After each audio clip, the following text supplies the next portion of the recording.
बिहार में मात्र एक सीट के लिए उपचुनाव हो रहे हैं। वो उपचुनाव मुजफ्फरपुर जिले की कुढ़नी विधानसभा सीट के लिए कराया जा रहा है।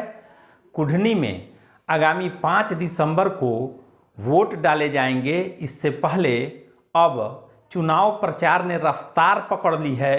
कुढ़नी विधानसभा उपचुनाव में कुल 21 प्रत्याशियों ने नामांकन किया था, जिसमें से 8 प्रत्याशियों के नामांकन पत्र रद्द कर दिए गए हैं। अब वहां कुल 13 प्रत्याशी चुनाव मैदान में बचे हैं। प्रत्याशी अब क्षेत्र की ओर निकल पड़े हैं। सभी अपने अपने हिसाब से जनता के बीच में अपनी बातों को रख रहे हैं और कुढ़नी के रण को जीतने का प्रयास कर रहे हैं। कुढ़नी का यह उपचुनाव दरअसल राष्ट्रीय जनता दल के विधायक अनिल सहनी के एक मामले में दोषी करार दिए जाने के बाद उन्हें जब सज़ा हो गई, वे सजायाफ्ता घोषित कर दिए गए, तब यह कुढ़नी की सीट खाली हुई है जिस पर उपचुनाव कराया जा रहा है। उपचुनाव में राजद ने इस सीट को महागठबंधन के तहत जनता दल यूनाइटेड के जिम्मे दे दिया है।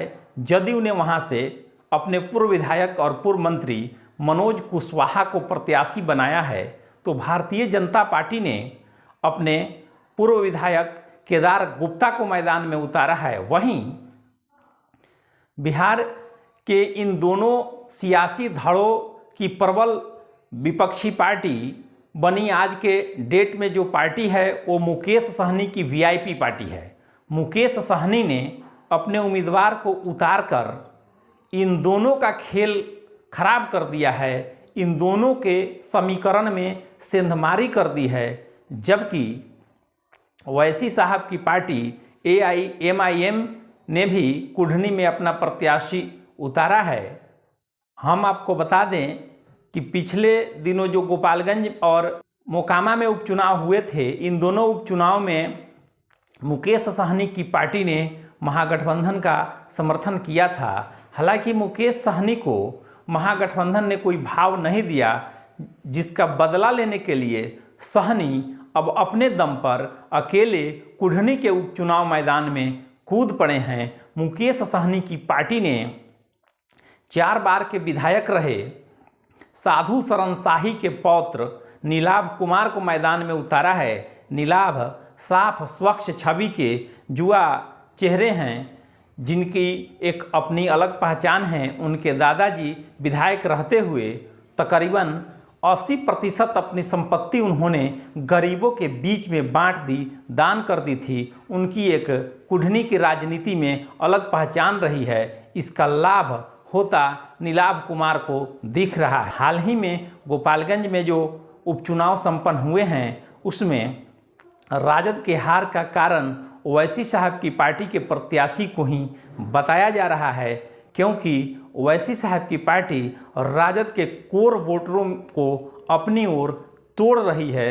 उसके वोटर्स अब ओवैसी साहब की पार्टी की ओर जा रहे हैं, जिसका लाभ ओवैसी साहब की पार्टी को मिल रहा है और राजद कहीं ना कहीं कमज़ोर हो रहा है।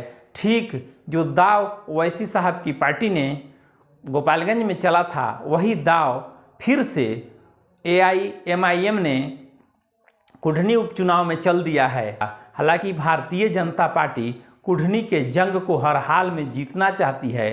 पार्टी ने वैश्य समाज से आने वाले केदार गुप्ता को, जो वहां से विधायक रहे हैं, उन्हें प्रत्याशी बनाया है। केदार गुप्ता को उतारने का सीधा मकसद है कि वैश्य वोटरों को अपने पाले में लाना। उधर महागठबंधन में जदयू के प्रत्याशी पूर्व मंत्री मनोज कुशवाहा की जीत सुनिश्चित करने के लिए जनता दल यूनाइटेड और राजद के नेतागण दिन रात एक किए हुए हैं। और राजद भी चाहता है कि सीट महागठबंधन में जदयू के खाते में गई है तो मनोज कुशवाहा विजयी हों और इसका क्रेडिट राष्ट्रीय जनता दल यानी RJD को मिले। लेकिन अनिल सहनी के परिवार का टिकट कटने के बाद कहीं ना कहीं सहनी मतदाताओं में राजद के प्रति नाराजगी देखी जा रही है अगर सहनी मतदाता एकजुट हुए और नीलाभ कुमार भूमिहार समाज से आते हैं जिस पर मुकेश सहनी ने दाव लगाया है, अगर भूमिहार समाज बोचहा उपचुनाव की तरह अगर ताकत दिखाया, भूमिहार समाज एकजुट हुआ और सहनी समाज एकजुट हुआ, यानी कि मलाह समाज और भूमिहार समाज ने एकजुटता दिखाई और नीलाभ कुमार के पक्ष में अगर मतदान किया तो कुढ़नी का खेल बिगड़ सकता है। वीआईपी पार्टी ने कुढ़नी में जो दाव चला है वह महागठबंधन को भी खासा नुकसान पहुंचा रहा है, तो भारतीय जनता पार्टी को भी परेशान कर रहा है। भाजपा ने अपने पार्टी के बिहार प्रदेश के तमाम जाति के तमाम नेताओं को कुढ़नी के उपचुनाव में उतार दिया है। हालांकि राजद भी अपना दम दिखा रही है। आगामी 2 तारीख को मुख्यमंत्री नीतीश कुमार और डिप्टी सीएम तेजस्वी प्रसाद यादव कुढ़नी में चुनावी सभा को संबोधित करेंगे। वे महागठबंधन के प्रत्याशी के पक्ष में प्रचार करेंगे, लेकिन मुकेश सहनी की पार्टी वीआईपी ने जो दाव चला है, अगर वह दाव कामयाब हो गया, अगर वहाँ के कुढ़नी के जो मतदाता हैं उसमें भूमिहार मतदाता और सहनी मतदाता एकजुट हुए तो नीलाभ कुमार चुनाव जीत सकते हैं और यह सीट उपचुनाव में वीआईपी के खाते में जा सकती है। खैर जो भी हो, कुढ़नी का गणित उलझ गया है। कुढ़नी के गणित में तमाम पार्टियां उलझी हुई हैं, सभी विधानसभा पहुंचने के जुगत में लगे हुए हैं, लेकिन जो परिस्थिति बन रही है उसमें कुढ़नी से विधानसभा में पहुंचना न राजद के लिए आसान है, न महागठबंधन के प्रत्याशी के लिए आसान है, और न भारतीय जनता पार्टी के लिए आसान है, और न मुकेश सहनी की पार्टी के लिए आसान है। लेकिन इस खेल को बिगाड़ने के केंद्र बिंदु के रूप में इस खेल को जो बिगाड़ रहा है वो पार्टी सिर्फ और सिर्फ वीआईपी है।